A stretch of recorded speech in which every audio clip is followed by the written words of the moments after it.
Now we're going to get to Holly, who looks like she has vacated the premises. So thanks, everybody, for tuning in here at the center. Looks like Holly's in her... Is she right there? Yeah, she's in her little shady spot. So the Bears don't really like to be out in the sun more than we do on days like today. They are black, and they do have their winter coats on. So being out in direct sunlight can make them overheat very easily. In fact, we've recorded the tips of their hairs being more than 185 degrees Fahrenheit in direct sunlight. So it can get pretty hot for them. That's why the pond feature is very important for the Bears. And we did also give Holly a bearsicle. A bearsicle is some frozen fruit and some juice and some nuts all together in one of the Bears' bowls. And they got to work on getting all that juice and frozen water out of there so they can get the good stuff. It helps cool them down. Also, it's a little bit of a challenge for them because they do have to scrape it. I know you can't really see Holly doing that because she took it into the shady spot. We like to joke and say when the Bears go in there with their enrichment that they're taking their foods to go because, again, they prefer to do that in a nice, cool area rather than out in the direct sunlight. We see this in the fall, too, when the Bears start to get pretty close to their dormant state, their hibernation state for the year.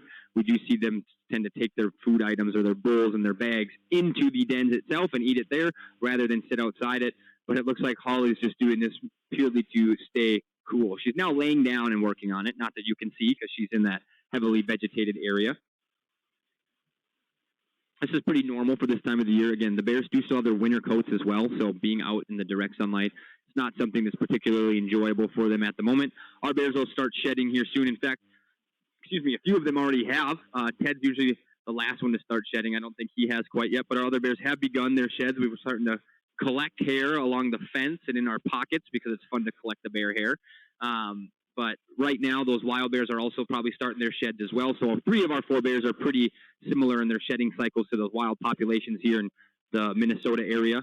But Ted, being our very special bear here at the center, his schedule is a little bit different. He doesn't quite get with the seasonal changes of the area like our other bears do. We did have some pretty gnarly storms last night, so I know a few areas around town are still without power, but the Bear Center is fully up and running. I only lost power in town for a couple minutes last night, but it sounds like north of us, there's still full resorts without power and campgrounds and individual cabin homes, as well as south of us, like Tower, Minnesota, and around there. So we're hoping we don't have any more of those gnarly windstorms yet this year. We were thankful that nothing went down on the fence or knocked the power out to us, but there are those other areas in Minnesota that are still waiting on getting those power back. So we had a pretty gnarly storm come through last night. The Bears are all fine. I know Lucky probably didn't particularly enjoy it because he tends to be a little bit more of a baby when it comes to those storms, but we're all good here at the center and we're ready to get rolling on some new days coming up. Holly has emerged from her private dining area, and now she's heading down to look for some more food. We do have a little bit of a spread probably left over, so she's going to check her regular spots. But maybe we can get her to use the stand-up feeder or the trolley feeder if she's so willing. So we do have one that's under the deck that's a trolley feeder. You can see the bear stand up and use it. And then we have some, that's the stand-up feeder. Then we have some on the trees that are the trolley feeders.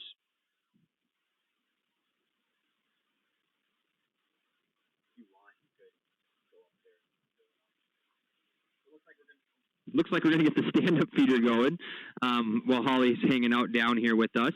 You can see her backside is a little bit wet. That's one of the main ways the bears cool off. So in a somewhat similar fashion to a dog, they do not sweat. They will pant a little bit, not quite like your dog does, but they will pant to cool off.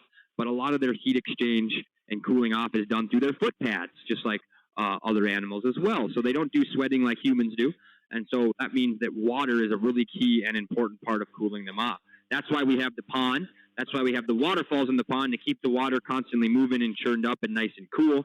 If we just let it sit there, get really stagnant and get really warm, get a lot of algae. You can see there's a couple of ducks in the pond enjoying the nice weather today as well. Holly is still going about cleaning up all the spread we put out. We are going to, again, like I said, fill up that stand-up feeder. So for those of you on the deck, she'll be right below your feet. For those of you in the window area, she'll be right up close to the glass, standing on that large rock where the black tube hangs down towards the left of the window area. Oh, now she's going after the log pile we set up earlier. So we do enrichment to help the bears stimulate their brains. We don't want them to get too lazy and not mentally fit here at the center. So we do need to stimulate that brain activity by presenting them with challenges. They will solve the challenge for a food reward. That stimulates their brain activity. So right now, one of our interns is filling up the stand-up feeder. I know you folks can't hear it, but it sounds like a little bit of trickling on metal, like water dropping onto metal, or in this case, nuts and dried food dropping into metal, and that's what's going to attract Holly to it. It's a good example of how easy it can be for a bear to get your bird feeders down if you just simply hang them high enough where you can reach them to replace them. That's pretty easy for the bears to get.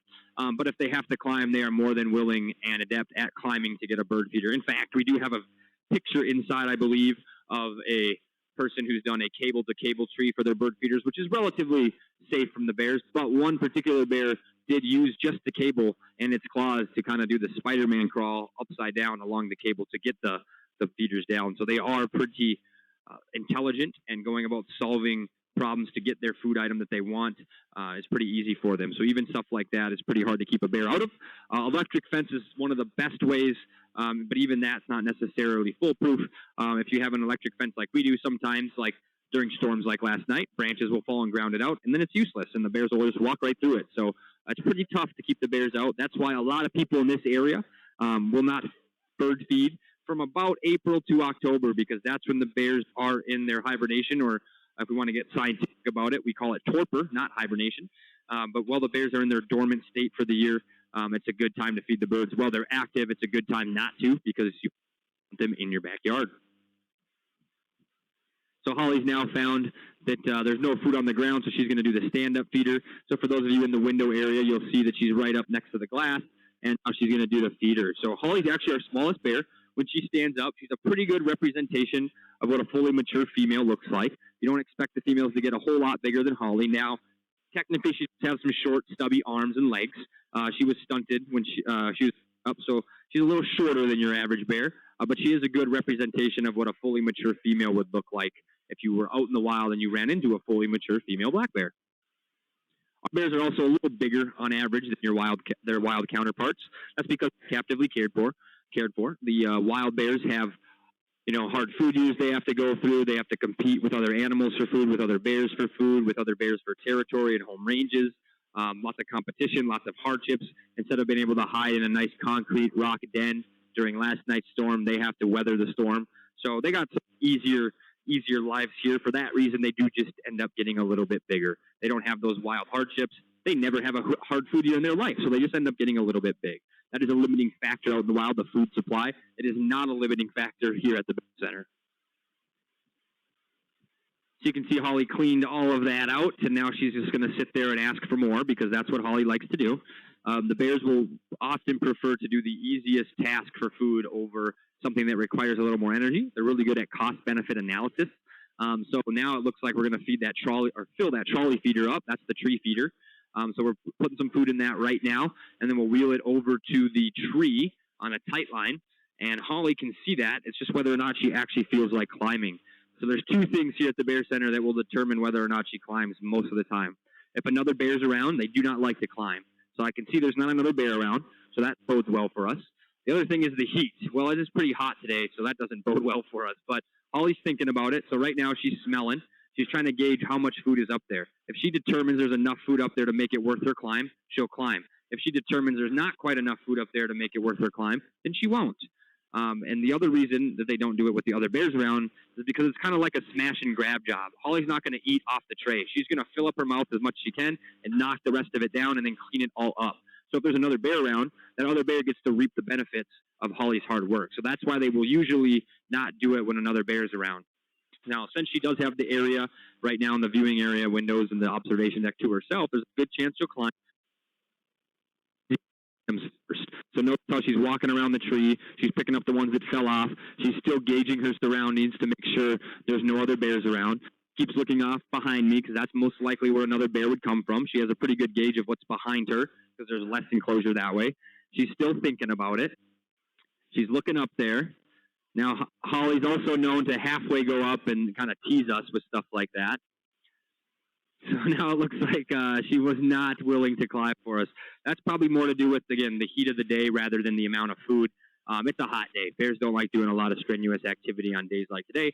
Although it's just a short climb up the tree to get there, as you can see, Holly would much rather just move these logs around that are on the ground to get food because, again, that's a much easier task. It's going to expend less energy, which means that fat layer that she's working really hard through the course of the summer to build up isn't going to get wasted away. Whereas if she climbed and there wasn't enough food to gain that fat layer back, that would be a negative activity for her. So now she's focused on me. She thinks I have food for her, which I don't. So I'm going to try to bring her back down towards the trolley feeder. Come on, Holly.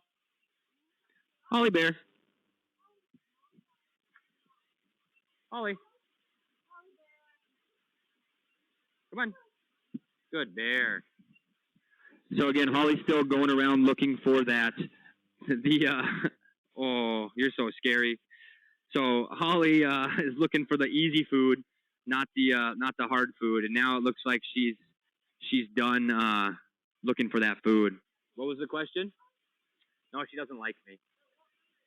It was me, yeah. We just had a question. What was that little aggressive behavior we saw?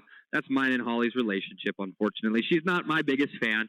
And once she realized all the food's gone, she likes to remind us not to get too close to the fence. So you may have seen her go at the fence there. That's just her reminding me of who's in charge.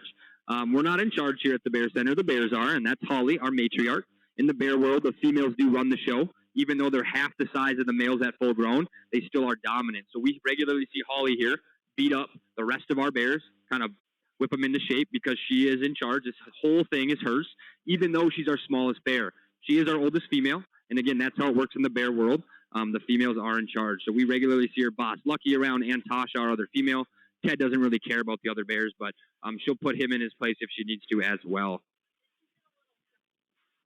No, she did not. Did she get shocked by the fence? No, she's very aware of the fence and that there's about a 7-inch gap right there, and that's what she stuck her hands under like that because she knows that's not going to hurt her. So she's just reminding me that, this is mine, that's hers. She just saw my foot go under there. She's probably just reminding me that's not okay with her. And now she's just going to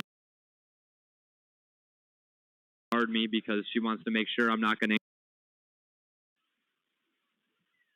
Any other questions for the bears?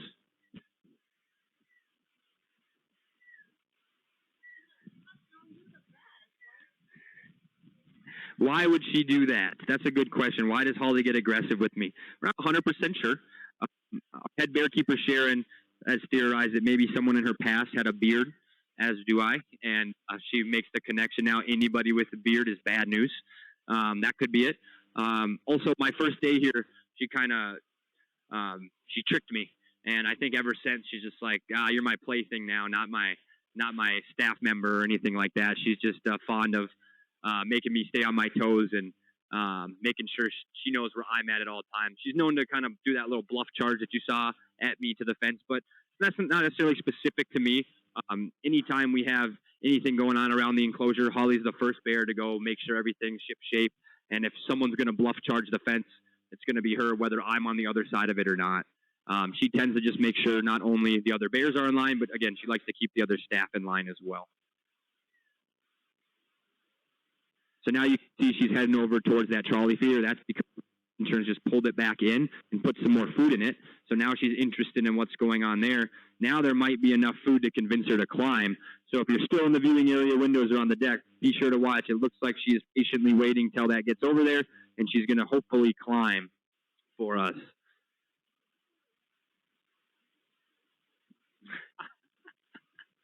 So that's classic Holly. She could be somewhat of a tease sometimes. She just patiently waited at the base of the tree. As soon as the trolley got there, she left. That's classic Holly. She likes to do that. Maybe she's still a little unsure, or she'd rather me leave before she does the climbing. So I'm going to go ahead and wrap it up. She's doing the stand-up feeder right now for those of you inside, but she may go check out that trolley feeder afterwards. There's food up there. It's just, again, up to her if she wants to climb or not. She might take another quick look around and then do the climb. So while she's doing that, I will wrap it up by first and foremost thanking all of you here at the Bear Center today. Thanks for being here. Thanks for wanting to see and learn more about the Bears. Holly's thinking about climbing. If you're not watching, pay attention because it goes quick.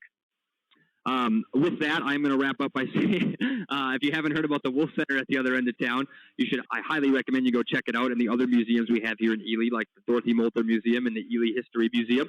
Awesome facilities. You're not going to learn a whole lot about bears at any of those places, but you may learn about some wolves, some Ely history, and the last person to live in the Boundary Waters. I also want to thank those of you tuning in online and just remind the folks at the center that we do this program live every day on our cameras. So if you want to see the Bears more, you can't make it back up to Ely, make sure to check out our website at bear.org and check out the live cams, 12:30 every day. We do this program on the Pond Cam. You can hear me talking, you can see the Bears doing stuff, and we even have people on there to answer questions you may have.